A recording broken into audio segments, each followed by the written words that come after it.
다시 한번 인사합시다. 반갑습니다. 예. 예, 건강하겠습니다. 정초 기도, 오늘 입제를 했습니다. 올해는 이제 을사년이고, 제가 이제 올해 시작할 때 그 성도 제일의 의미에 대해서 이야기를 했는데, 이제 했던 거를 다시 보다 보니까 그때 제가 감기가 걸려가지고 정신이 오락가락 해가지고 말을 하다 말았더라고 보니까. 그래서 그때 못한 이야기를 오늘 마저 하는 걸로 오늘 정초기도 입제 법문은 대신하겠습니다.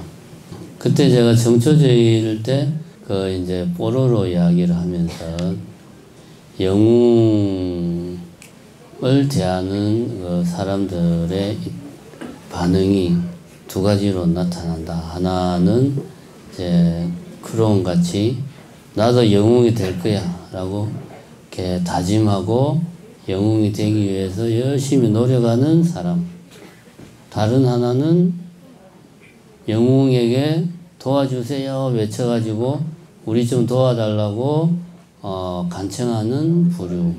두 가지 부류가 있더라. 그런데 결국 두 가지 부류 다 우리 불교의 입장에서 볼 때는 다 하나로 통한다. 그런 이야기를 하려고 했는데 이야기를 못했어요, 제가. 그래서 오늘은 그 이야기 좀 자세히 할까 합니다.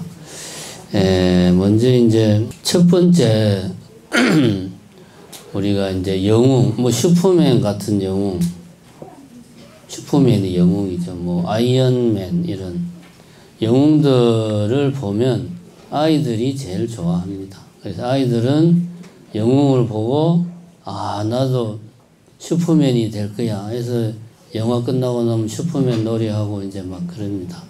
왜 그렇게 하냐 하면 그 나이 때는 아직 자기만의 삶, 자기만의 어떤 삶의 영역, 자기 인생 스타일, 그런 것들이 아직 없기 때문에 또 그 나이에는 뭔가가 나는 무엇을 할 것인가, 나는 커서 어떻게 살 것인가에 대해서 자기도 모르게 본능적으로 모색하는 시기예요. 그래서 애들은 뭐든지 다 따라합니다. 왜 따라하느냐? 저렇게 하면, 저렇게 살면 나도 인생을 나름대로 잘 살 수 있겠구나. 이런 생각을 하니까, 그런 10대까지는 뭐든지 따라해요. 그러면서 자기만의 인생 스타일, 자기만의 삶의 영역, 자기만의 삶의 어떤 패턴, 이런 것을 찾아갑니다. 그래서 이런 영웅들의 이야기를 보면 나도 영웅이 될 거야 라고 다짐하고 그렇게 되기 위해서 노력을 하죠. 근데 우리 대부분 어른들은 슈퍼맨 이야기를 보고 우리가 나도 슈퍼맨이 될 거야 라고 생각 안 하죠. 우리들은 오히려 그렇게 생각 안 하고 슈퍼맨한테 뭔가를 요구를 하죠. 슈퍼맨 다리가 끊어졌어. 다리가 끊어져가지고 너무너무 힘들어. 우리 마을에 들어오는 다리 좀 빨리 만들어주세요 라고 이제 슈퍼맨한테 사람들이 슈퍼맨을 외치면 슈퍼맨이 어디선가 쫙 나타나가지고 다리를 쫙 연결해 주죠. 그럼 내지는 지구를 정복하러 온 나쁜 우주 외계의 하여튼 나쁜 놈이 이제 우주에서 지구를 정복하러 오면 슈퍼맨이 나서가지고 탁 이제 물리칩니다. 그래서 지구의 평화를 찾아주고 인류의 행복을 찾아주고 이런 일을 영웅들이 해요. 그런 영웅들을 볼 때 보통 어른들은 이런 거 해달라, 저런 거 해달라, 우리 지구를 지켜달라, 우리 아이를 살려달라, 이런 거를 영웅들한테 요청을 하는 게 어른들의 모습이에요. 아이들의 모습과 다르게 이 차이가 있습니다. 왜 그렇게 차이가 나냐 하면 우리 어른들은 아까도 이야기했지만 내 가족이 있고 내 직장이 있고 내 집이 있고 내가 살아온 인생 경륜, 경험이 있고 인간관계가 있고 내 나름대로의 인생관, 세계관, 뭐 철학, 삶의 습관 이런 것들이 이미 다 있어요. 세상은 어떻게 살아야 되고 나름대로 뭐 세상은 이런 거야, 인생은 이런 거야, 나름대로 이런 생각도 다 있어. 내 인생 알아서 잘 살고 있어. 단지 지금 뭐가 하나 잘 안 돼. 그거 일단 도와달라고 그러는 거예요. 그러니까 우리는 이미 어른들은 자기 영역에서 잘 살고, 자기 인생을 살고 있기 때문에 굳이 나는 뭐가 되겠다, 뭐가 되겠다라는 생각을 안 하죠. 다만 내가 살고 있는 이 삶을 더 윤택하게, 행복하게, 고통 없이 해주기를 영웅들에게 바라는 거죠. 예를 들면 슈퍼맨이나 뭐 아이언맨이나. 요게 어른과 아이의 차이입니다. 제가 볼 때는 그렇습니다. 그래서 우리가 뭐 예를 들면은 모든 신화들은 보면 다 영웅이 등장해요. 그 영웅들은 하나같이 능력이 출중합니다. 막 하늘을 날고 막 집채만한 바위도 들어 올리고 눈에서 막 손을 팍 뻗으면 레이저 빔이 쫙 나와가지고 막 웬만한 비행기도 박살내버리고 이런 어마어마한 능력을 가지고 있어요, 영웅들은. 그런데 참 이상한 게 그렇게 탁월한 능력을 가지고 있는데 그 능력을 영웅들은 항상 남을 위해서만 쓰죠. 자기를 위해서 안 씁니다. 참 이상해요. 만약에 내한테 그런 능력이 있다. 그러면은 100% 그거를 남을 위해서만 쓴다. 그런 마음을 먹기가 쉽지가 않죠. 가끔은 좀 나를 위해서도 쓰고 이렇게 할 수도 있는데 모든 영웅들은 다 남을 위해서만 이타적으로 헌신적으로 세계의 평화와 인류의 행복을 위해서 영웅들은 자기의 능력, 타고난 능력을 쓰더라고요. 참 이상합니다. 왜 그럴까? 자, 요거를 좀 생각을 해봅시다. 지금 이야기하는 이런 영웅들은 다 이런 뭐 설화에 나오는 영화 속에, 이야기 속에 영웅들이고 우리 현실의 영웅은 아니다 이거지. 현실에는 타고날 때부터 하늘을 나눈 사람은 없죠. 그런 유전자는 인간들에게는 없어요. 타고날 때부터 막 집채만한 바위를 들어 올리는 그런 사람은 없어요. 사람은 그렇게 진화를 안 했습니다. 현실의 영웅은 그런 모습이 아니에요. 그죠? 이게 이제 중요합니다.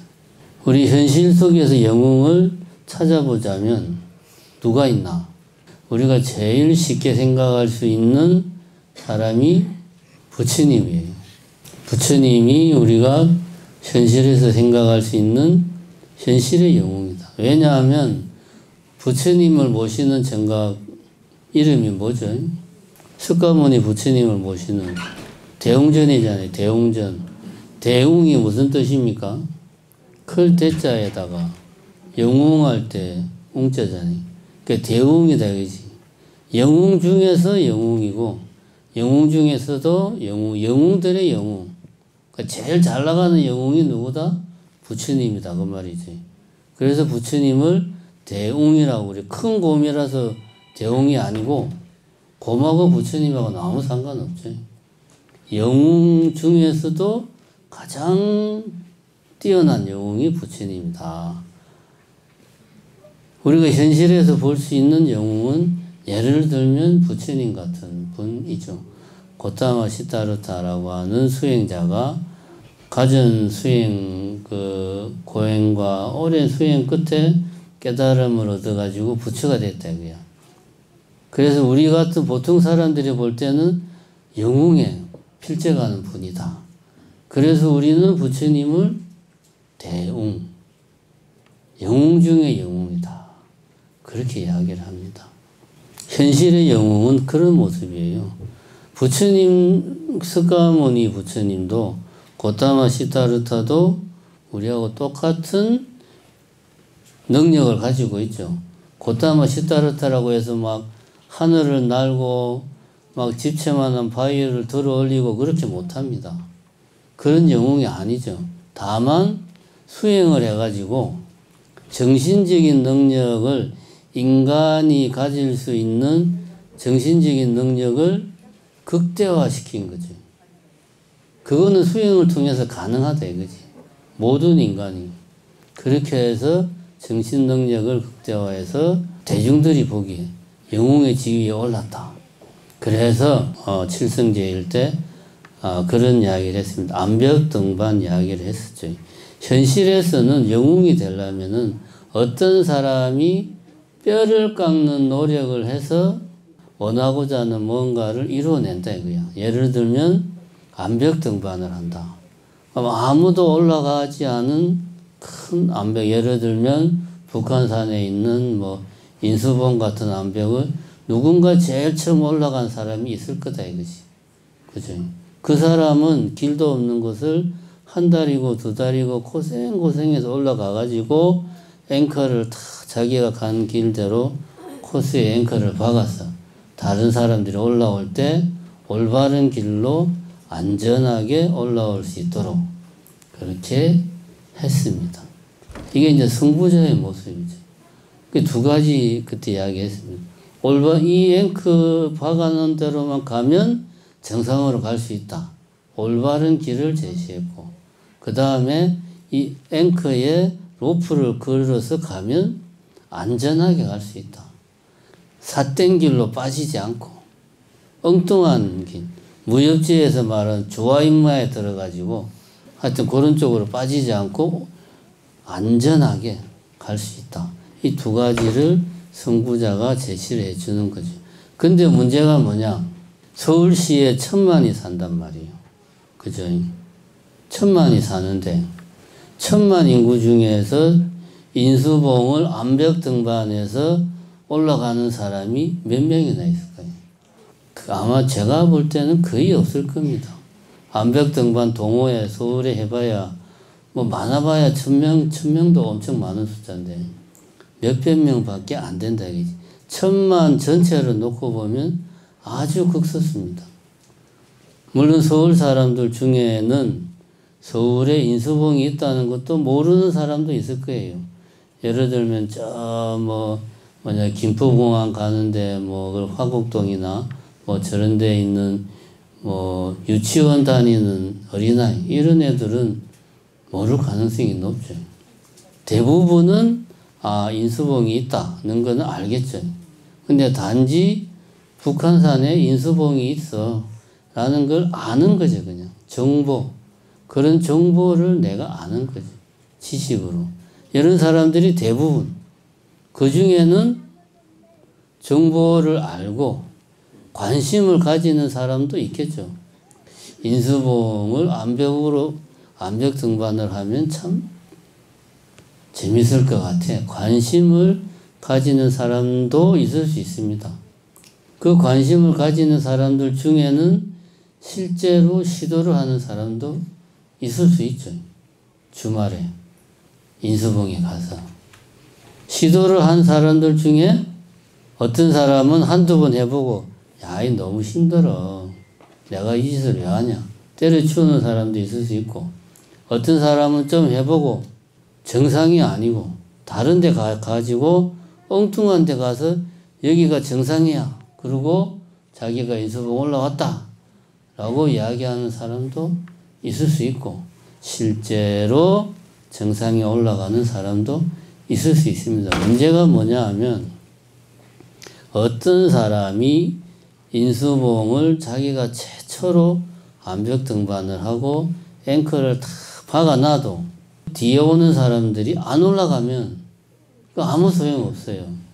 부처님이 아무리 이렇게 하면 깨달을 수 있다 라고 깨달음의 길을 제시를 해도 사람들이 관심이 없으면 나는 돈 버는 게 최고야. 나는 내 자식만 잘 되면 돼.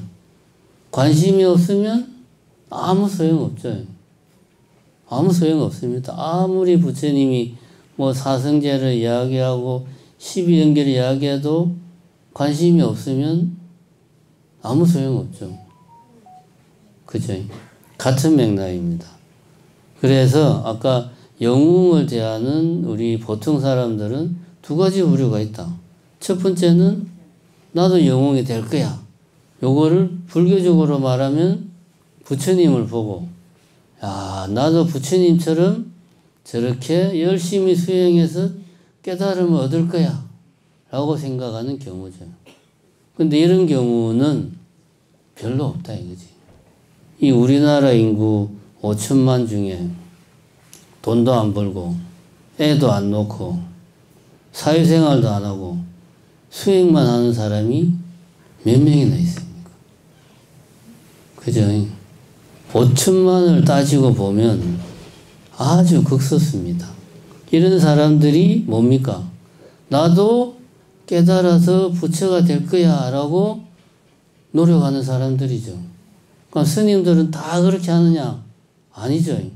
당장 저만 해도 뭐 매일 놀다가 가끔 법문이 나오고 뭐 가끔 예불 하고 그게 다인데 별로 없어요. 대부분의 사람들은 관심도 없거나 불교에 대해서 관심만 있거나 내지는 조금 이야기 들은 거 가지고 아 불교는 이런 거야. 그건 뭐 별거 없네. 그 정도는 나도 생각해. 라고 생각하거나 거기서 끝나버립니다. 대부분의 사람들은 그렇게 안 살죠. 마치 영웅들에게 이런 거 해주세요. 저런 거 해주세요. 라고 도와달라고 요청하는 것처럼 자기 인생을 살면서 각자가 자기 인생을 살다가 괴롭고 힘들고 고통스러운 일이 생기면 아 이건 너무 힘들어. 막 힘들면은 누군가가 짠 나타나가지고 이 힘든 걸 좀 해결해 줬으면 좋겠다. 예를 들면 우리 손녀딸이 이번에 변호사 시험을 쳐. 애가 공부를 참 잘하는데 될지 안 될지 너무 본인도 힘들어하지만 내가 너무 불안해. 마음이 너무 불안해. 어떻게 합니까? 정심사 절에 와가지고 백일기도 붙이고 주지스님이 40대마다 우리 딸 변호사 시험 합격 발언 축원 하나 안 하나 매일 유튜브로 이제 보고 축원 안 하면 왜 안 하냐고 이제 속으로 막 짜증도 내고 불안한 거예요. 그러니까 어떻게 할 수 있는 방법이 없으니까 아 부처님이 좀 뭔가를 좀 해주지 않을까. 내가 부처님한테 빌면 혹시라도 좋은 일이 생기지 않을까.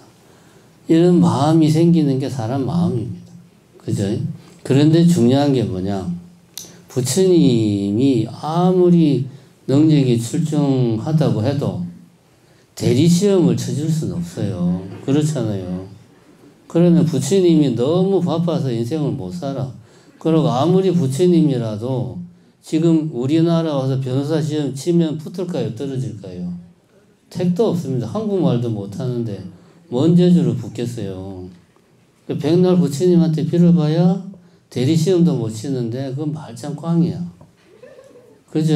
수능시험 비는 것도 똑같아요. 사업번창도 똑같아. 왜냐? 예를 들면은 A 회사 주식을 사야 되나 B 회사 주식을 사야 되나 고민이 된다.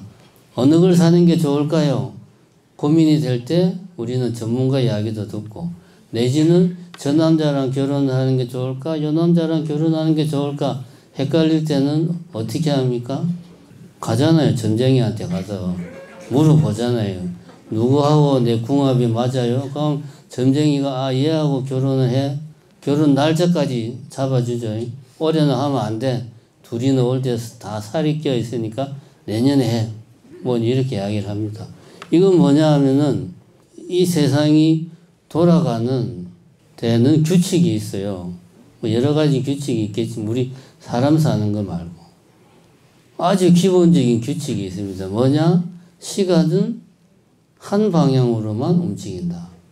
그래서 내가 미래로 갔다가 다시 현재로 왔다가 이거는 부처님도 하면 안 돼요. 그러면 세상의 규칙을 깨버리는 거야. 세상이 엉망진창이 돼버려요. 그 미래로 가가지고 니 그 A라는 남자하고 결혼을 하니까 너는 2년 뒤에 이혼하고 네 인생 완전히 쪽박 차니까 내가 미래에 가서 확인했어. A하고 결혼하면 안 돼. B하고 해. 이렇게 하면은 시간을 왔다 갔다 세상의 규칙을 깨버리는 거예요. 마찬가지로 점쟁이한테 점 보는 것도 물론 대부분이 잘못된 이야기일 수도 있지만 만에 하나 점쟁이가 진짜로 미래를 보고 자기가 이야기를 해준다고 하면 그건 뭡니까? 천기누설이지. 세상의 법칙을 깨버리는 거예요. 미래를 미리 보고 와서 그걸 피한다? 이렇게 되면은 시간은 하나의 방향으로만 흐르는데 세상이 혼란스러워져요. 같은 맥락입니다. 그럼 부처님이 할 수 있는 것들은 그런 것들이 아니에요. 부처님이 할 수 있는 거는 대리시험 쳐주는 게 아니고 점을 봐주는 게 아니고 이사를 갈 때 북동쪽으로 가서 뭐 이런 걸 봐주는 게 아니고 어떤 걸 봐줍니까? 내 손녀딸이 요번에 변호사 시험을 치는데 꼭 붙었으면 좋겠어 라고 하는 욕심이 내 안에 있어. 그 욕심이 있으면 욕심이 뒤따라오는 게 뭡니까? 불안이 뒤따라오죠. 꼭 붙었으면 좋겠는데 이런 마음이 계속 내 안에 있어가지고 내가 뭘 해도 불안한 거야. 걱정이 산더미 같은 거야. 그전에는 내가 그 딸내미가 변호사 시험 안 칠 때는 세상에 걱정이라는 게 없는 사람이었는데 얘가 시험을 치니까 그냥 그때부터 걱정을 달고 살아. 이게 불교로 말하면 뭡니까? 번뇌잖아요. 부처님이 해줄 수 있는 건 뭐냐? 나의 번뇌를 다스리는 능력을 부처님은 우리에게 줄 수 있어요. 요거는 부처님이 할 수 있습니다. 그러면은 예를 들어서 내가 부처님 말씀을 잘 새겨 듣고 내 마음속에서 막 일어나는 걱정과 불안과 두려움을 잘 다스렸다. 그래서 내 마음이 평정심을 얻었다. 마음이 평온해졌다. 그럼 사람의 마음이 평정심을 가지게 되면 내가 무엇을 할 수 있는가? 어떻게 하면 내가 하고자 하는 바를 이룰 수 있는가가 길이 보이겠죠. 사람이 마음이 불안하면 걱정이 많으면 안 보여. 근데 마음의 평정심을 얻으면 내가 할 수 있는 게 보입니다.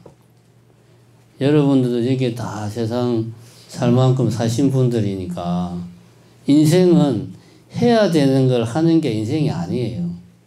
여러분들도 자 경험을 해봐서 알죠. 젊었을 때는 해야 되는 걸 해야 된다. 자식들을 어떻게든 내가 잘 키워야 된다. 돈을 벌어야 된다. 뭐 해야 된다는 인생을 살았는데 그게 아니라는 것 좀 살아보면 압니다. 하고 싶은 거 해야 된다? 아니라는 거 잘 알죠. 내가 하고 싶은 거는 남도 다 하고 싶으니까. 그러면은 더 번뇌만 커집니다. 지혜로운 사람은 할 수 있는 것을 해내는 사람이 지혜로운 사람이에요.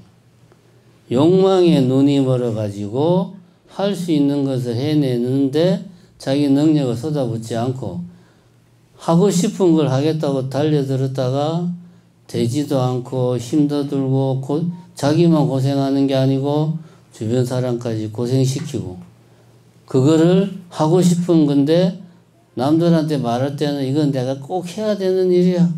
마치 사명감처럼 말해가지고 그렇게 보통 이야기합니다.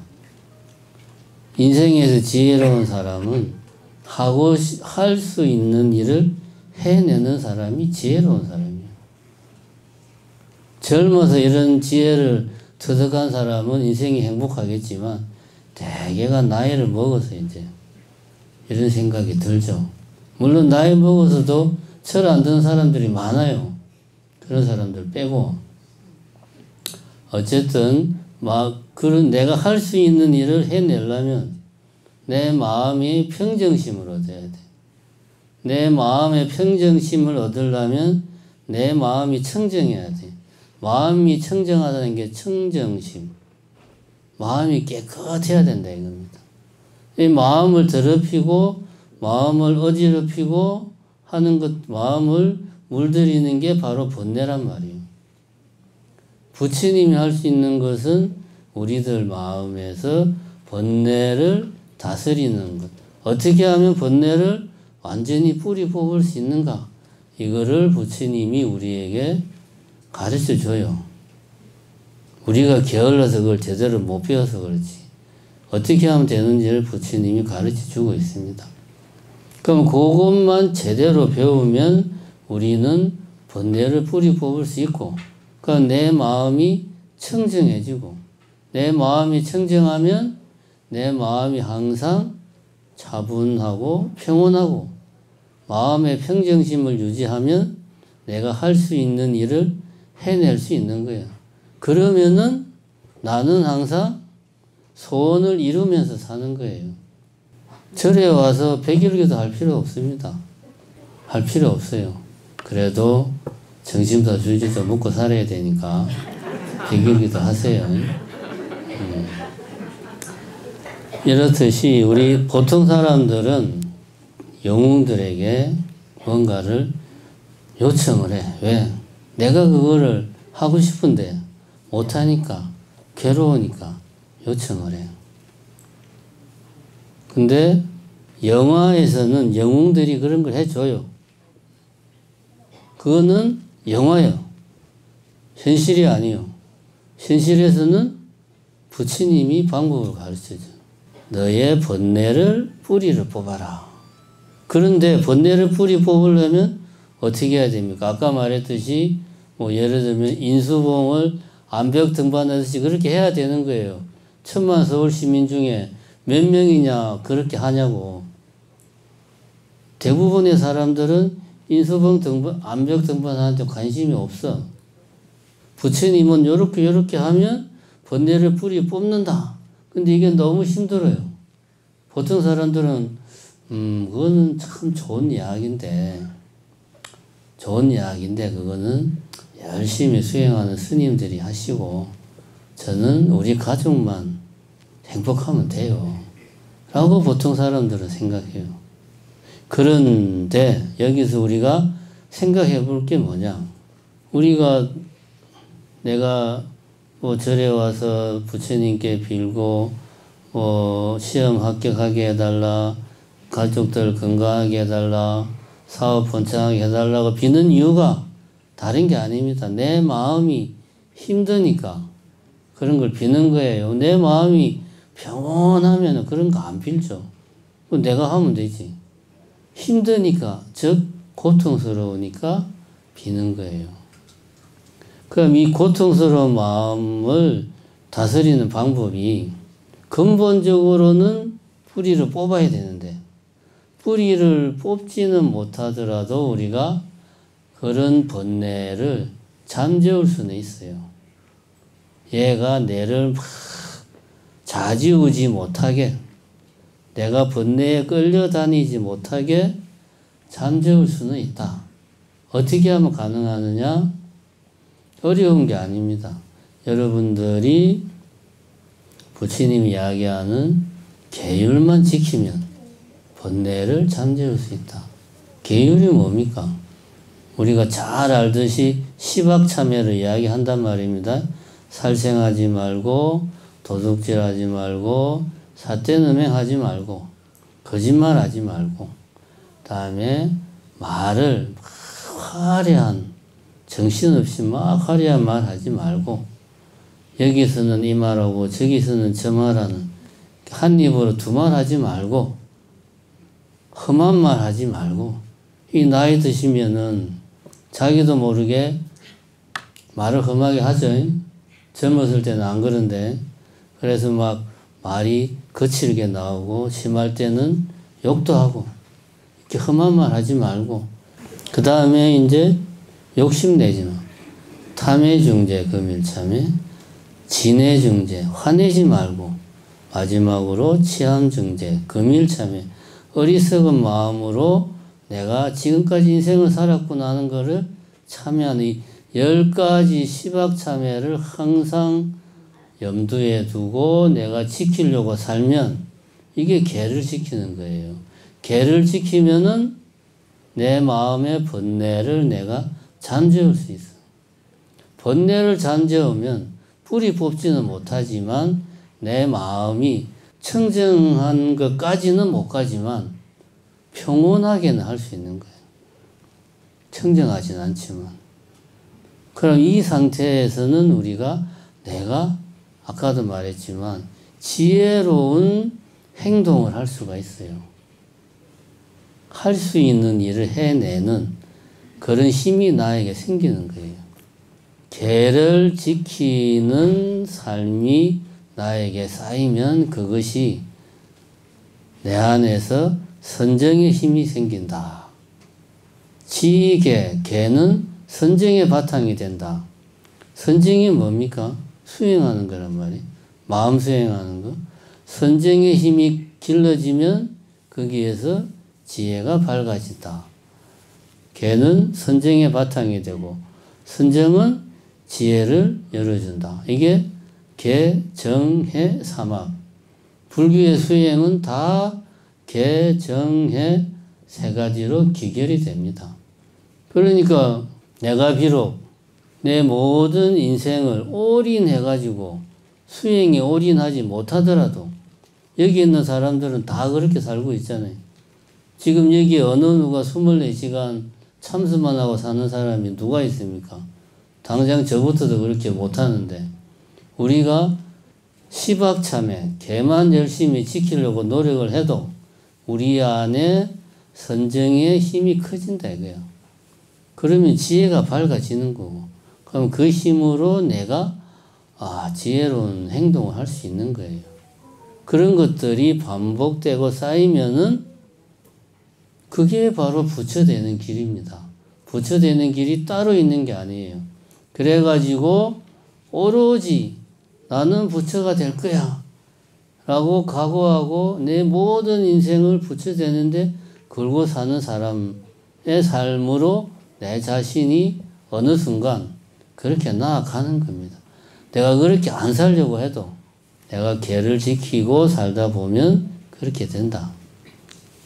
이야기를 정리를 해보자면 대부분의 사람, 불교만 그런 게 아니고 기독교도 그렇고 가톨릭도 그렇고 이슬람교도 그렇고 대부분의 사람들은 자신이 믿는 신이든 그런 존재에게 뭘 해달라고 빕니다. 그건 나쁜 거 아니에요. 비는데 제일 중요한 것은 내가 그걸 왜 비느냐. 아까도 말했지만 내가 힘드니까 빈다 이거예요. 이런 힘들어하는 마음, 그 마음을 다스리는 길이 불교에 있다라는 걸 먼저 알아야 되고 부처님이 순구자의 길을 간 이유도 고타마 시타르타라고 하는 사람이 2500년 전에 자기가 태어나서 살아보니까 내 비록 일국의 왕자지만 인생이 너무 고달픈 거야. 왜 사는 게 이렇게 괴로울까? 해서 어떻게 하면 괴로움에서 내가 이 번뇌에서 벗어날 수 있을까? 어떻게 하면 이 번뇌의 뿌리를 뽑을 수 있을까? 그런 마음에서 수행의 길을 간 거죠. 그래서 결국에는 깨달음에 이르러서 부처가 된 거예요. 우리는 부처님의 위대한 업적, 천상천하 유아독전, 삼계개고 아당한지, 어린애가 태어나자마자 이런 이야기를 하고, 이런 위대한 업적, 많은 제자들을 거느리고, 그런 것들에 현혹되면 안 되고, 부처님이 어떤 마음으로 수행의 길을 갖는가를 봐야 돼요. 그 마음이 내가 바로 지금 힘들어하는 이 마음과 같은 마음이다. 그래서 우리는 부처님의 겉모습에 현혹되지 말고 부처님의 마음, 고타마시타르타가 수행의 길로 나서서 끝내 깨달음을 정득했던 그 힘은 어디에서 왔을까? 그 마음은 어디에서 왔을까를 생각하자. 그 마음이 바로 내가 지금 내 안의 번뇌를 잠재우기 위한 나의 노력 역시 그런 마음에서 나온다. 그것을 우리는 불교에서는 발심이라고 이야기를 합니다. 초발심. 믿는 마음을 되겠다. 아, 부처님이 저렇게 이야기를 하셨는데 저 말대로 하면 되겠구나 라고 하는 그런 믿음의 마음을 내가 내야지 라고 하는 그 마음이 바로 부처님이 왜 수행의 길을 갖는가를 곰곰이 생각했을 때 그 안에 답이 있다. 네, 오늘은 저번 성도제일 때 마저 못한 이야기를 마저 했습니다.